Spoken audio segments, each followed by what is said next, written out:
Hello, I'm Stephen Hunt, and welcome to Dodging Bullets, the Insolvency Practitioner's Guide to Surviving the Week. In this episode, we're going to talk about remote working, or working remotely, or distance working, however you want to describe it. And we have a guest with us. Frank, do you want to introduce our guest? Well, I'm delighted to be able to have Eric Bajal of BBM Solicitors on the podcast. And today, I've just recently enjoyed Eric's hospitality at the 14th IP Forum conference in Venice, which was an incredibly successful couple of days, very stimulating in terms of the discussions. And it's a very opportune moment to be able to bring Eric in to talk about his experiences of his firm, which is headquartered in Wick, in the very northernmost tip of Scotland, but which has a sort of Scotland-wide presence and also a global presence from the work that we've discussed. And for us, and I suppose this goes to the point behind this subject, we went fully remote off the back of the pandemic.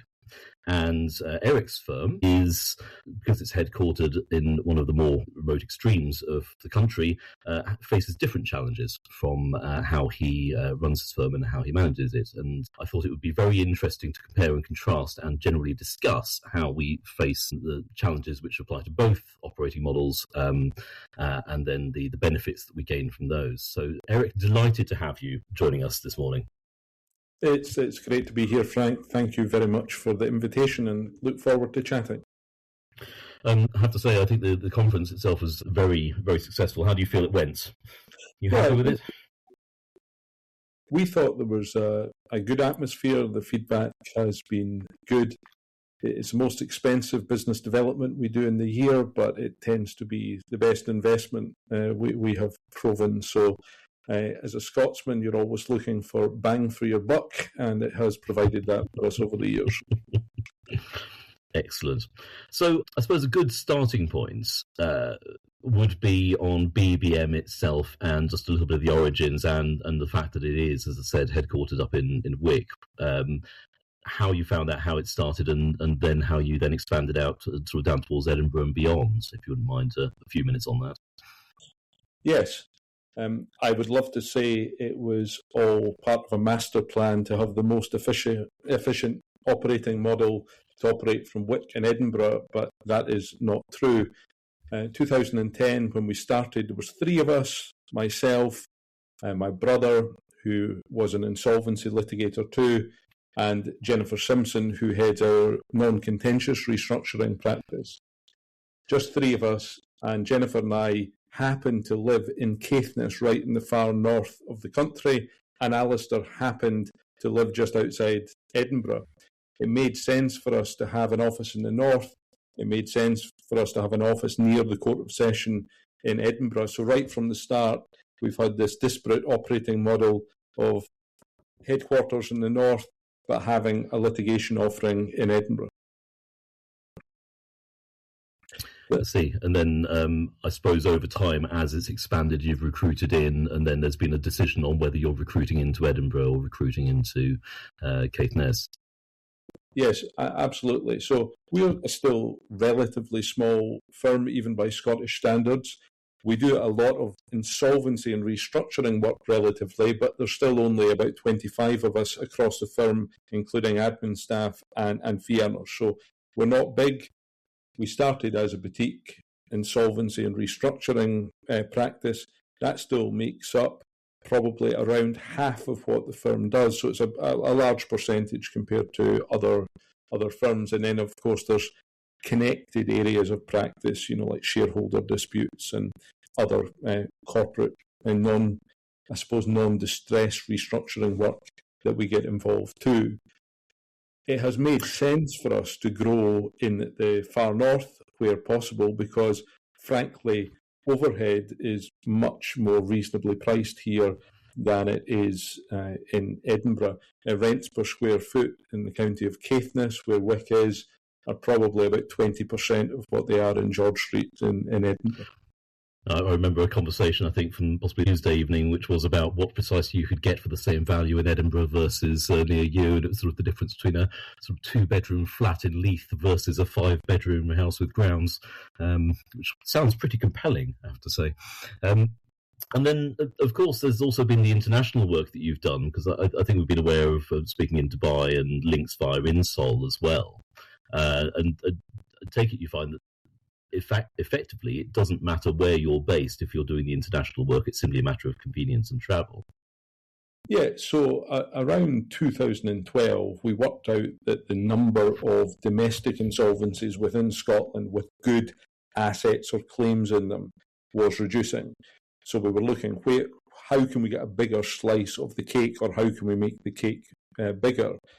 And again, I would love to say it was a master plan, but we were the beneficiaries of the fact that lots of the large Scottish law firms decided to get into merger either by shotgun or by desire with English firms. And suddenly there were less independent Scottish legal firms.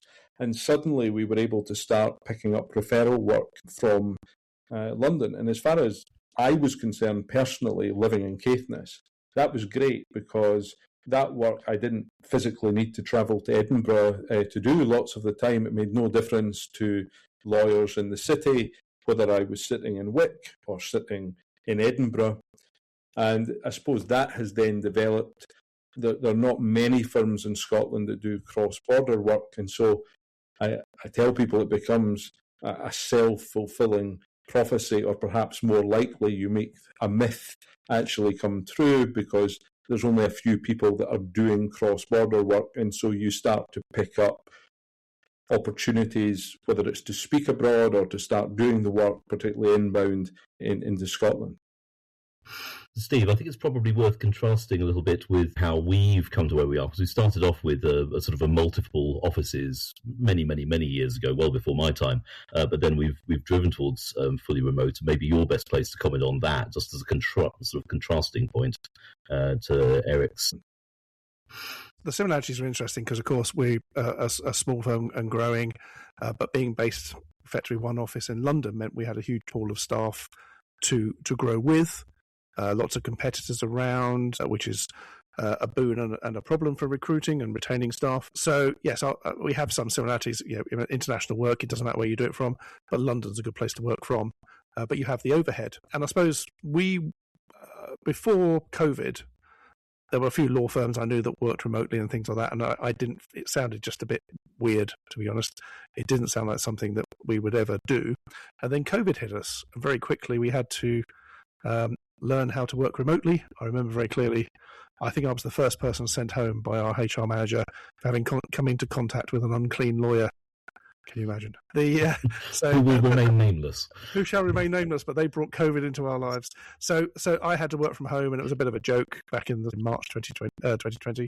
But yes, we started to think about the technological challenges without thinking about the human side. So now, 6 years later, where we held, with staff sort of effectively voted not to come back, it was preferred. We've through certainly by force of circumstance and then by choice become fully remote. Now, it's probably easy for us to make that decision in London because the costs of rent and everything else are so horrendous. So I'm interested, sort of from Eric's model, if your costs in Wick are so low that the difference between giving up your Wick office for everyone to work remotely and just simply keeping it is a very marginal. For us, it was a huge saving to make that leap. So the money you save on rent, you might put into IT and other stuff. But yeah, surely it must be a much more marginal decision for you. Yeah, I mean, just to unpick that from our perspective, we always had a kind of flexible approach pre-2020. If someone wanted to work at home for the day or had a delivery, they worked at home for the day. But the norm was that people were coming into the office. We did lots of work because I was doing work in London and abroad. We did lots of conference calls. I hadn't, apart from the odd Skype with a client in Scandinavia and one in Africa, I don't remember ever having been on a video call at work until the middle of March 20, and then suddenly every conference call became a video call, and of course we were sent home, and so on. In the first few months, we actually wondered, will we give up our offices? Things seemed to be going very well. The chargeable hours were good. Actually, it's probably cultural and what our staff wanted in the far north particularly. They wanted to come back in to the office, and quickly particularly in the northern half of Scotland, we found people as soon as they could looking for face-to-face contact. So we made the decision, certainly, to keep physical offices. Edinburgh was a bit different in the sense that the overhead cost is significantly higher, as I've indicated. There were more challenges for staff coming into the office. In the Highlands, people live, within 15 minutes of the office door. Many of us go home for lunch if we're in the office here. But people had a commute by railway or other commute across the city in Edinburgh. So it definitely took longer for people to come back in. But ultimately, because of the requirements of the Court of Session, particularly in Edinburgh, while some people in our Edinburgh office still worked remotely, it became necessary to have a core number of people in the Edinburgh office in order to function the in-person requirements of the court. We've found that technology has pretty much solved all the issues. What it did for us is, again, being a London employer, was that we had people within a commuting area of London, which in London is a big pool. But what happened very quickly was that we became national. We had staff based all over the country, not because they were in particular areas, just because they were the people who had an aptitude for what we wanted. We had the technology. And so through, the firm is essentially the sum of its people. So what a few partners may or may not want to do has some effect, but most of your frontline work is dealt with by people with accents living in certain areas. And very quickly we found that we were less London. So there was a few meetings we had, say in Manchester, where we'd end the day and they'd say, you lads going back down to London tonight. And we thought, well, we don't actually live in London. We live outside London in various different areas. And slowly it became slightly detached from the reality. You can be seen as a London firm, but you're not there anymore. So you start to think a bit more nationally. You start to think a bit more remotely. You lose those thought processes about everyone's got to come in for a particular reason, even if it's just to justify the rent on the office that you've paid for that now seems rather empty. We lost that fairly quickly, and we almost don't need anything. We were already electronic. We were already capable of working remotely. We'd had a member of staff from Australia who had a ill father who had to pop back so he could communicate with us while he was out there. Things like we'd set up little bits and pieces in the past, but we'd never done it properly and to our core. That's the difference. And so it's been very interesting experience. Frank. I think it allowed some people to live their best lives almost. We had at least one former member of staff who moved covertly to Cornwall and had I think by all accounts it was very nice down there, and then others who moved to more rural environments, and it sort of allowed them to untether themselves from the sort of the M25 and the areas surrounding London or the main transport hubs. And then that in itself has been rewarding, because either former staff who've moved or staff we've brought on board are then perfectly positioned to deal with things which are actually outside of London. So we've had to do reviews of documents in police headquarters in the Midlands, and it's a lot easier for people to be able to get there if they're already geographically closer. And it also plays towards local knowledge, bearing in mind that the work that we will all collectively do is sort of nationwide. If you do know somebody who is based in Wales and there happens to be a matter which involves sort of a Welsh asset or sort of Welsh parties, then it becomes a lot more straightforward to advance investigations there or deal with things. So I think it's probably created greater flexibility of the staff and their capacity to engage. Is that where we're going to go then in this podcast? Are we to try and persuade Eric to go fully remote, and he's going to try and persuade us that we need a local office? I think he's persuaded me to move to Wick, to be honest, already. Well, it's not all good. I think. Look, let's look at some of the downsides. I think by extension, the office is now in the home, and that creates technical problems. Yes, which you can solve with money, but you do have employment issues, don't you? You've got to look after your staff while they're in their home. Eric, do you have any experience of that? Do you have, I don't know, if you have policies that cover that? Well, it sounds like your HR people are quite like my HR people, in the sense that they probably would not be too happy if they were relying on me to know exactly what our policies are. I know that there are lots of policies that have been drafted, but they rely on me to stay away from these things. Otherwise, I'll create all sorts of difficulties. No, I think that in reality, the interesting thing that happened for us, in contrast to you, is that despite all the national studies, or many of them, indicating that young people wanted opportunities to work remotely, not exclusively, but many of our young people wanted back into the office. And so we ended up with the two hubs basically by the end of 2021, we were basically back to pretty much as normal, but with a few senior people now working remotely most of the time. Now, I don't know if that's because commutes are perhaps easier here. People were finding it easier to get in and out of the office. That the untethering effect was less necessary because people were already working in such a way that they did not feel under the same pressure as your staff might feel in the Greater London area.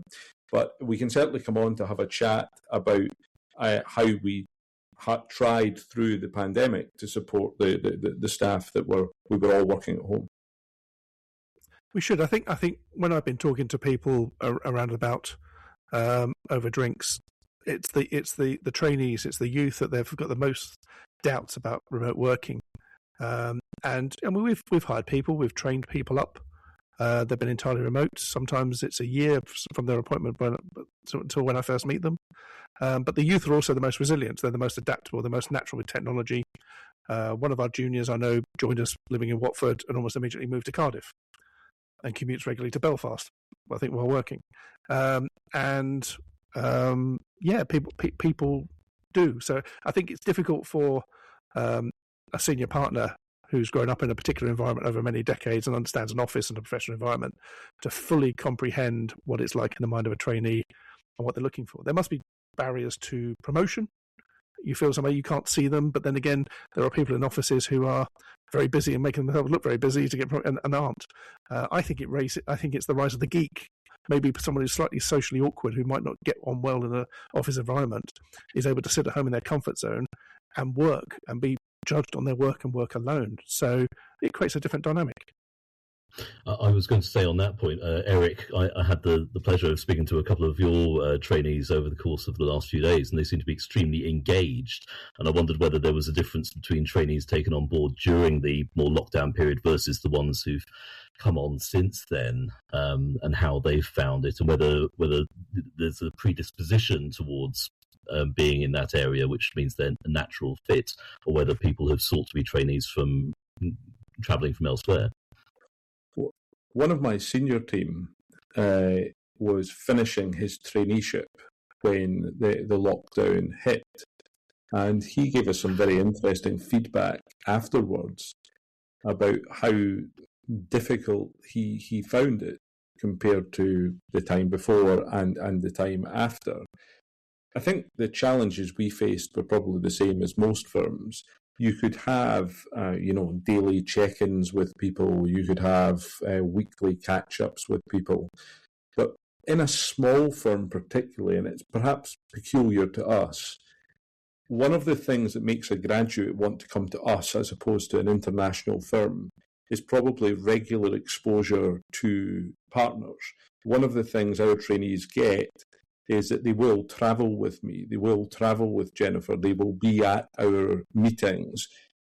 For some time, I don't know, I actually had a trainee sitting in the office with me.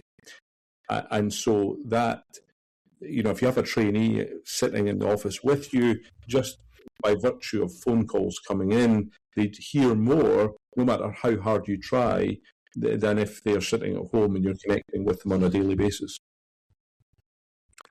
My memories from being training in insolvency 30 plus years ago, there was a deaf woman who was obsessed with the 1914 Bankruptcy Act, and the 86 Act that had been come in 5 plus years earlier was rubbish, and we don't need to talk about that.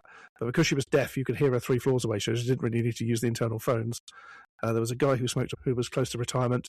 I never really got what he did, but they had nothing for me, and I mostly got the books and read it for myself. So that's me, and I sort of taught myself because there was not a lot of useful stuff.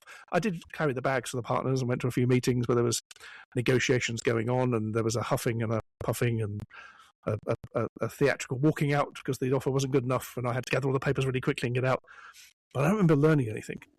Just to challenge the point in terms of, I'm sure the partner probably understood it and thought it was a very good point. And I was mostly just looking at people running around. Some good creditors meetings, I remember. I miss those physical creditors meetings more than the physical office in many ways. But yes, it's difficult to judge how this generation are going to be affected by effectively the lockdown or the remote working, even if it's hybrid. We just don't know. It's going to evolve. There's going to be an awful lot more software out there. There's going to be a lot more AI, and where we fit in, it's unclear. But people adapt. I'm always very positive about these sort of things, so I don't tend to worry about people. People aren't going to come out half trained because of lockdown. They'll be trained differently. They'll have a different brain. Maybe good. They won't pick up bad habits of people hanging around how to look busy by a photocopier for half a day. Yeah, I think that there's. I'm going off on a tangent slightly, but the new generation of trainees in our world have different skills, and perhaps they would not have developed them if they were not operating remotely or partly remotely in the way that they are. We've already referred to the fact that we need, someone to understand a new piece of AI software, used in investigation or litigation preparation. It will probably be one of our younger people who has the aptitude to pick it up quickly.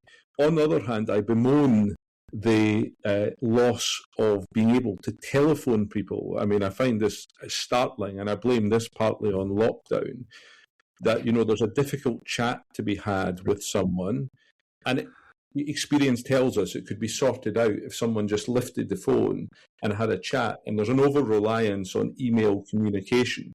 So I'm now on my hobby horse, so I'll stop. But we have the same.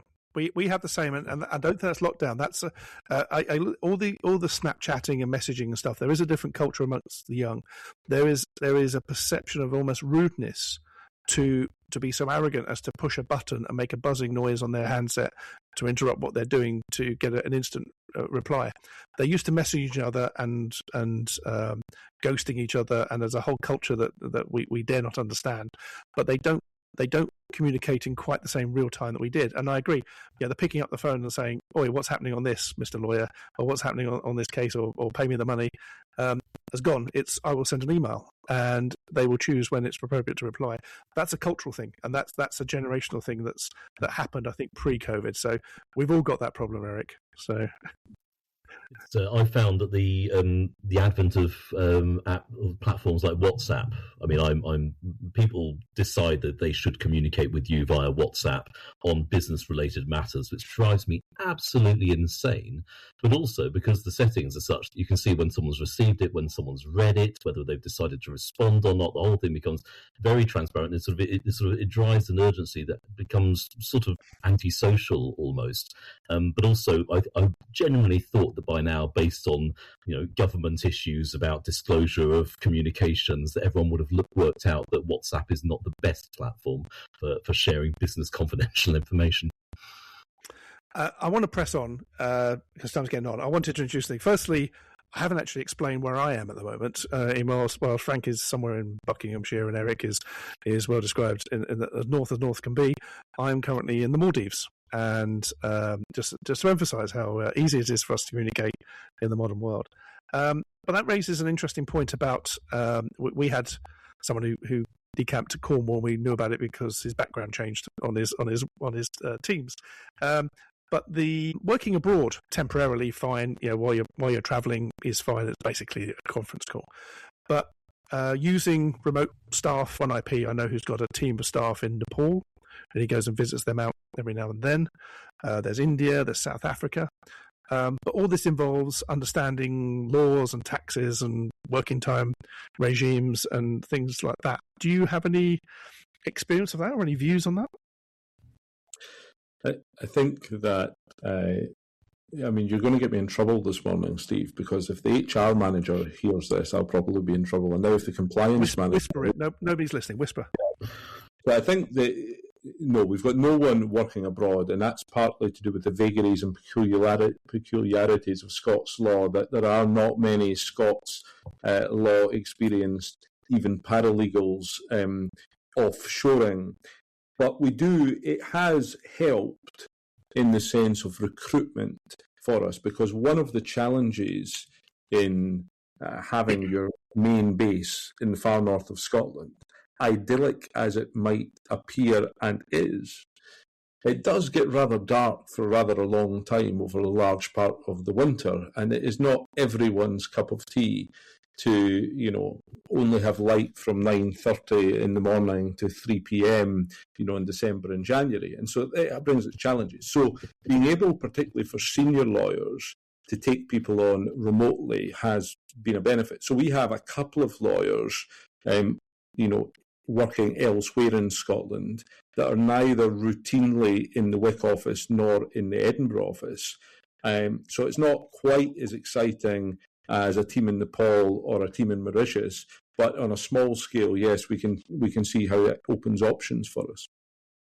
It did occur to me this morning, actually, I was putting together notes for this podcast, that, of course, you and I live in slightly different tax regimes.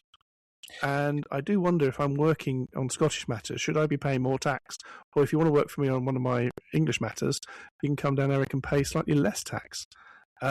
But yeah, with devolution, I'm now thinking about my member of staff who's moved to Cardiff. Do I need to worry about different rates within the United Kingdom? Has that come up?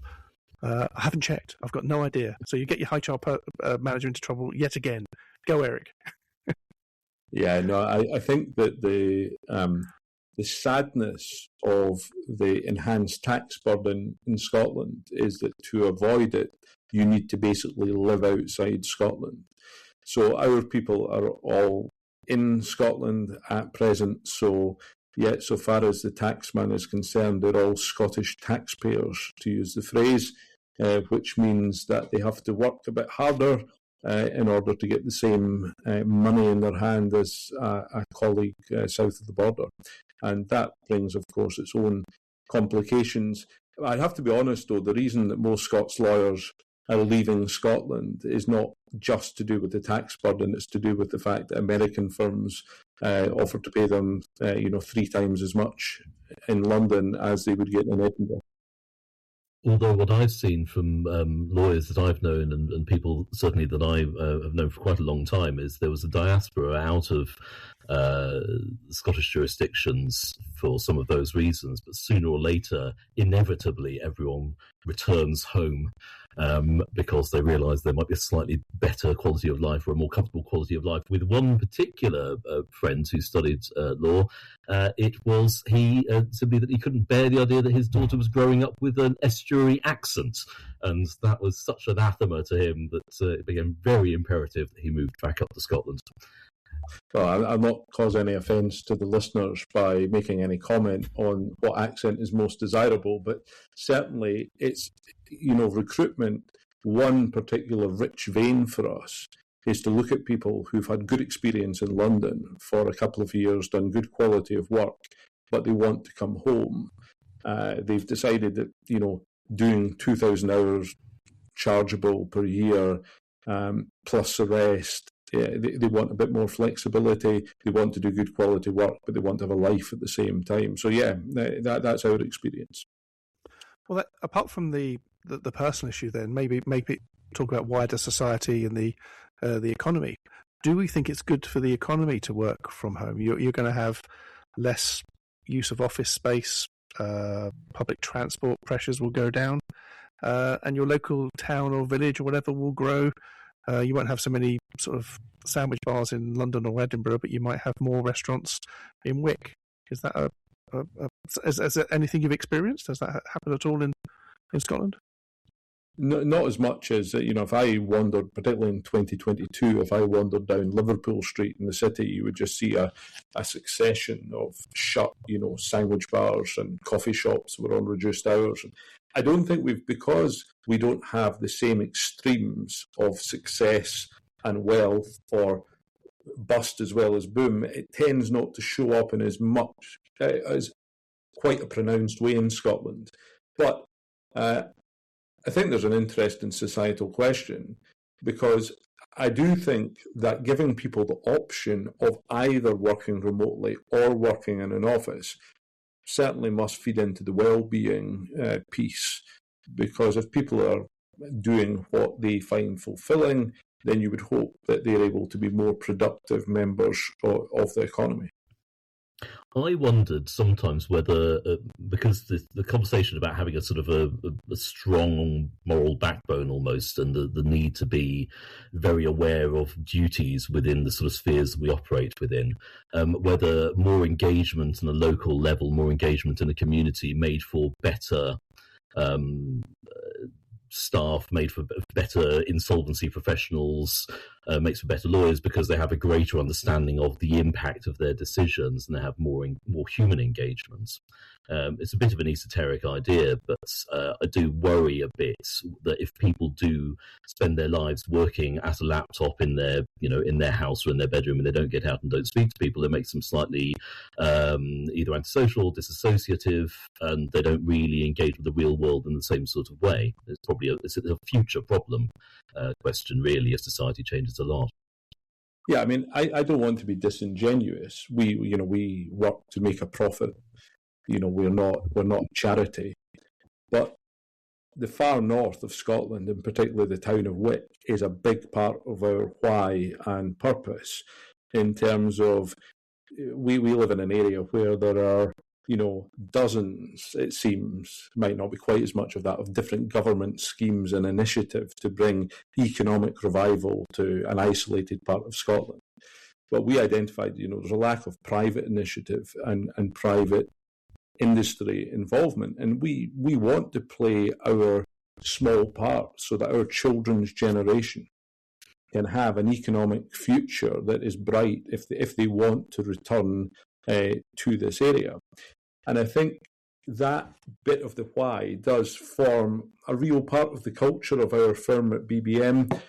People buy into that, and for our part, we would lose something. Just the way we are set up and what we stand for, we would lose something if we didn't have an office here, because here, as in Caithness, is so important to our identity. So, heading towards a conclusion then, would you change anything, or anything you would want to change? Certainly from your position, it must be harder to recruit locally in Wick. There's only a finite pool unless you're effectively growing them yourselves and having a long-term view. So would you say, if you were expanding massively, would you actively fight an expansion maybe in Edinburgh, or what? What's the plan and what's the obstacles to it? I suppose that's what I'm saying. Yes, this maybe sounds very unambitious, but it's another perspective. I'm sure if a management consultant arrived at BBM, they would tell us there were different things we could do, but actually we are pretty happy. Yes, we would like to be able to recruit more people here. Actually, recruitment over the last few years has been tight in Edinburgh too. It has hindered growth, even growth we want to do, because the market in terms of good insolvency lawyers and litigators has been very tight in Scotland. So we are growing our own. It is time consuming. But although it would not be the way that you would choose to set up, having your business split between Wick and Edinburgh, it works for us. And I think there's a lot to be said for not always thinking the grass is greener on the other side. And of course, you have to look at the future, and a new generation beyond me might think differently, and we might have to make different decisions. But for now, I'm pretty content with the way we're set up. I think I would agree with that. Oh, sorry, Frank, you were going to say something? Well, I was going to come in off the back of that. I think the discussion about the new generation is very key. I mean, me, Steve, I'm always thinking a little bit about the technology and the futurism angle. We can chart the changes over the last 10 years and think, well, going from paper light to paperless, that's less of an issue. I know that, the need for wet signatures in Scotland is still a bit of an issue. Then the move towards video conferencing, the move towards sort of effective e-communications. But I'm genuinely curious to know what the younger staff coming into it feel like the industry is going to be like in 10 years' time, what they see as their working method and model, and therefore whether the sort of scenario where you can live where it suits and you can sort of integrate yourself into the community, but you can be very comfortable with a remote working scenario and moving around is the ultimate end. And we will, and that's what we expect to see. But maybe we need to bring someone onto the podcast who's sort of was born in this century to get an answer to that. I think if Eric can nominate one of his staff, or maybe we put together a few others and we interview some youngsters, see what they think. I think the answer to my question, I think remote working from home has different obstacles to change. You wouldn't necessarily have done it, but having done it, the interesting decision is, would you go back sitting down as a partner and saying, great, what I need to do is go out and rent a big expensive lump of concrete and then think about electricity and rates and employment issues and a canteen for the staff and everything else that'll add nothing to the bottom line. That's a really interesting obstacle from a partner point of view. From a member of staff point of view, they all got dogs now. They bought them in COVID and they've got to walk them now, and they've got their walking routines. And I think there is something to be said within that for people to lock their lives into a different routine, be it school runs, school pickups, being available for the boiler. I remember lots of people had boiler problems and had half days for someone coming in to fix something. No longer happens because you're around. It's a slight inhibition to us. If we had something like a provisional liquidation, suddenly everyone needs to go tomorrow. That's a definite negative because everyone's lives are fixed into a routine and things like that, and they can't physically get childcare and stuff in quite the same way. So I think there is a slight inhibition, but the obstacle having jumped, going back, it seems to me there's almost no way of going back in that sense. But what there is gradual change. You might have an area, east of England, say, where the staff who happen to be working there want to meet regularly and just can and evolve into an office. So you create a hybrid, not from the top, but from the bottom, from let the staff work where it's natural to work and try and remove the obstacles to efficient working, be it remotely, hybrid, or fully in the office. And that will happen. I think London is an economically, financially difficult proposition to up sticks and move back into that, but it might happen. But certainly in all the regions, it would be a local decision, effectively local staff to coalesce. You might hire a partner, particularly who wants to have an office for meeting with directors, and then slowly but surely that evolves into your model. I think flexibility is the key, individually and in groups and across the firm.